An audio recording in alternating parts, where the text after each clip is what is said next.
हाथी और बकरी की कहानी। एक जंगल में एक हाथी और एक बकरी रहते थे। दोनों बहुत पक्के दोस्त थे।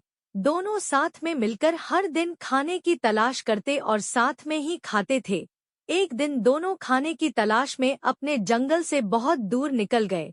वहां उन्हें एक तालाब दिखाई दिया। उसी तालाब के किनारे एक बेर का पेड़ था।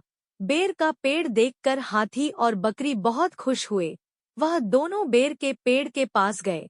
फिर हाथी ने अपनी सूंड से बेर के पेड़ को जोर से हिलाया और जमीन पर ढेर सारे पके हुए बेर गिरने लगे। बकरी जल्दी जल्दी गिरे हुए बेरों को इकट्ठा करने लगी। संयोगवश उसी बेर के पेड़ पर एक चिड़िया का घोंसला भी था, जिसमें चिड़िया का एक बच्चा सो रहा था और चिड़िया दाने की खोज में कहीं गई हुई थी। बेर का पेड़ जोर से हिलाने के कारण चिड़िया का बच्चा घोंसले से बाहर तालाब में गिर पड़ा और डूबने लगा। चिड़िया के बच्चे को डूबता हुआ देखकर उसे बचाने के लिए बकरी तालाब में कूद गई, लेकिन बकरी को तैरना नहीं आता था।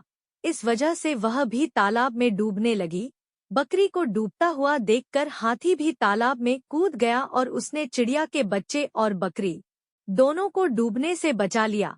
इतने में चिड़िया भी वहां पर आ गई थी और वह अपने बच्चे को सही सलामत देखकर बहुत खुश हुई। उसने हाथी और बकरी को इसी तालाब और बेर के पेड़ के पास रहने के लिए कहा। तब से हाथी और बकरी भी चिड़िया के साथ उस बेर के पेड़ के नीचे रहने लगे। कुछ ही दिनों में चिड़िया का बच्चा बड़ा हो गया।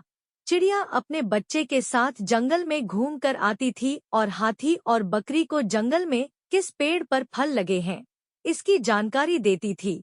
इस तरह हाथी, बकरी और चिड़िया मजे में रहते और खाते पीते थे। कहानी से सीख। हमें किसी का बुरा नहीं करना चाहिए।